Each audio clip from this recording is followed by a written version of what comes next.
মেঘনা নদীতে ঘন কুয়াশার কবলে পড়ে যাত্রীবাহী 4 লঞ্চের মধ্যে ভয়াবহ সংঘর্ষের ঘটনা ঘটেছে। শুক্রবার দুপুর পর্যন্ত এই ঘটনায় অন্তত 4 জন নিহতের খবর পাওয়া গেছে, যার মধ্যে 3 জনের বাড়ি লালমোহন উপজেলায়। এর মধ্যে কাজিরাবাদ গ্রামের রয়েছে 2 জন। তাদের দুজনের নাম আব্দুল গনি ও সাজু মিয়া এবং চরকচুয়া গ্রামের রিনা আক্তার নামের এক নারীর মৃত্যু হয়েছে। এছাড়াও অন্য একজনের বাড়ি চরফ্যাশন উপজেলার আহমদপুর ইউনিয়নে, তার নাম আবু হানিফ। এছাড়াও আহত হয়েছেন বহু যাত্রী।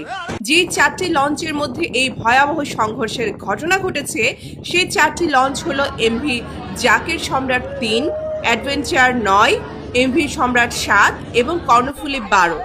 জানা গেছে ঘন কুয়াশায় চাঁদপুরের মেঘনা নদীতে এমভি জাকির সম্রাট 3 ও অ্যাডভেঞ্চার 9 লঞ্চের সংঘর্ষে 4 জন নিহত হয়েছেন। শুক্রবার দুপুরে এই তথ্য নিশ্চিত করেছেন নৌ পুলিশ চাঁদপুর অঞ্চলের এসপি সৈয়দ মুশফিকুর রহমান। বৃহস্পতিবার গভীর রাতে এই 2 লঞ্চের সংঘর্ষের ঘটনা ঘটে। প্রত্যক্ষদর্শী ও যাত্রীদের বরাতে জানা যায়, বৃহস্পতিবার বিকেলে ভোলার ঘোষেরহাট ঘাট থেকে যাত্রী নিয়ে ঢাকার দিকে রওনা করে এমভি জাকির সম্রাট 3 চাঁদপুরের মেঘনা নদীতে আসার পর ঘন কুয়াশার কারণে ধীর গতিতে চলছিল লঞ্চটি। এই সময় বরিশালের যাত্রীবাহী লঞ্চ অ্যাডভেঞ্চার 9 এর সাথে সংঘর্ষ হয়। এতে এমভি জাকির সম্রাট লঞ্চের এক পাশ দুমড়ে মুচড়ে যায়। এই ঘটনায় প্রাণ হারান 2 লঞ্চে থাকা অন্তত 4 জন যাত্রী। আহত হয়েছেন আরও বেশ কয়েকজন। এছাড়াও একই দিনে রাতে চাঁদপুরের হাইমচর এলাকায় ঘন কুয়াশার কবলে পড়ে কর্ণফুলী 12 ও এমভি সম্রাট 7 লঞ্চের মধ্যে ভয়াবহ সংঘর্ষের ঘটনায় কর্ণফুলী 12 লঞ্চের 3 স্টাফ সহ বেশ কয়েকজন যাত্রী আহত হয়েছেন। বিশেষ করে কর্ণফুলী লঞ্চটির 201 ও 202 নম্বর কেবিন মারাত্মকভাবে ক্ষতিগ্রস্ত হয়েছে। আহত স্টাফের মধ্যে রয়েছে লঞ্চটির electrician Saiful Islam, answer Abdul high এবং কেবিন সহকারী ফরিদুল ইসলাম।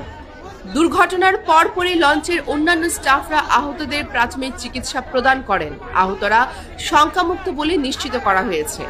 কর্ণফুলী 9 লঞ্চের সুপারভাইজার আল আমিন চ্যানেল ভোলাকে বলেন, অ্যাডভেঞ্চার 9 লঞ্চটি তারেক রহমানের স্বদেশ প্রত্যাবর্তনে যোগ দেওয়া বিএনপির নেতাকর্মীদের নিয়ে ঢাকা থেকে বরিশাল যাচ্ছিলেন। পরে মধ্যরাতে ঘন কুয়াশার কবলে পড়ে লঞ্চটি বিপরীত দিক থেকে আসা এমভি সম্রাট 3 লঞ্চটিকে সজোরে ধাক্কা দিলে এই ভয়াবহ দুর্ঘটনা ঘটে। স্বপ্নের বাড়ি এবার হোক নিজের জমিতেই। ভোলা শহরের প্রাণকেন্দ্রে নিরাপদ, উন্নত আর যাতায়াত সুবিধা সম্পন্ন জমি বিক্রয় চলছে। আজই চলে আসুন বীরশ্রেষ্ঠ মোস্তফা কামাল বাস টার্মিনালের পাশে, অথবা কল করুন 01712989599 নম্বরে। ফুরিয়ে যাওয়ার আগেই বেছে নিন আপনার স্বপ্নের ঠিকানা। স্বপ্ন নয়, এবার সত্যি। নিজের জমি, নিজের ভবিষ্যৎ। তিনি আরও জানান, ঘটনার পর ভোলা থেকে ছেড়ে যাওয়া কর্ণফুলী 9 লঞ্চটি নদীর মাঝপথে দাঁড়িয়ে আহত যাত্রীদেরকে ঢাকার সদরঘাটে নিয়ে যায়। আহতদেরকে স্থানীয় হাসপাতালে ভর্তি করা হয়েছে। এছাড়াও চরফ্যাশনগামী কর্ণফুলী 12 লঞ্চটিতে থাকা চ্যানেল ভোলা তজুমুদ্দিন প্রতিনিধি সৈয়দ মোহাম্মদ ইউনুস জানিয়েছেন, রাত আনুমানিক 1টার দিকে চাঁদপুরের কাছাকাছি হাইমচর এলাকায় কর্ণফুলী 12 লঞ্চটিকে সজোরে ধাক্কা দেয় ভাসানচর থেকে ছেড়ে আসা যাত্রীবাহী লঞ্চ এমভি সম্রাট 7। এতে 2টি লঞ্চ মারাত্মকভাবেই ক্ষতিগ্রস্ত হয়েছে। তবে এই ঘটনায় কেউ নিহত না হলেও লঞ্চ দুটির স্টাফ সহ বেশ কয়েকজন যাত্রী আহত হয়েছেন। এছাড়াও গেল সোমবার ভোররাতে ভোলা থেকে ঢাকার পথে ছেড়ে যাওয়া ফারহান 5 লঞ্চ ভয়াবহ সংঘর্ষের শিকার হয়। মুহূর্তে আতঙ্ক ছড়িয়ে পড়ে নদীর মাঝখানে। যাত্রীরা দৌড়াদৌড়ি করতে থাকেন নিজেদের জীবন বাঁচাতে। মুন্সিগঞ্জের ঘাট এলাকায় ঘন কুয়াশা এবং লঞ্চ ও বাল্কহেড চালকদের গাফিলতির কারণে ঘটে এই ভয়াবহ দুর্ঘটনা। বাল্কহেডের সঙ্গে ধাক্কা লেগে ফারহান 5 লঞ্চের, যার ফলে লঞ্চের দ্বিতীয় তলার একটি অংশ ভেঙে যায়। সংঘর্ষের ফলে বেশ কয়েকজন যাত্রী আহত হন। এর মধ্যে ইসমাইল নামের এক যাত্রীর মাথা ফেটে রক্তাক্ত হয়। আতঙ্কে ঘুমন্ত যাত্রীরা দিক বেদিক ছোটাছুটি করতে থাকেন। পুরো লঞ্চে ভেসে ওঠে হাহাকার।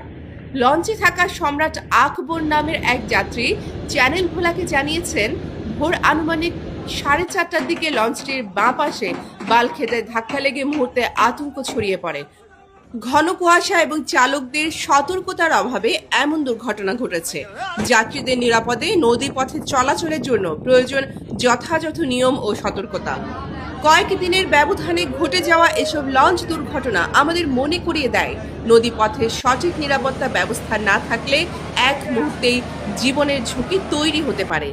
ভোলা জেলার সকল খবর সবার আগে পেতে এখনই চ্যানেল ভোলার ইউটিউব সাবস্ক্রাইব করুন।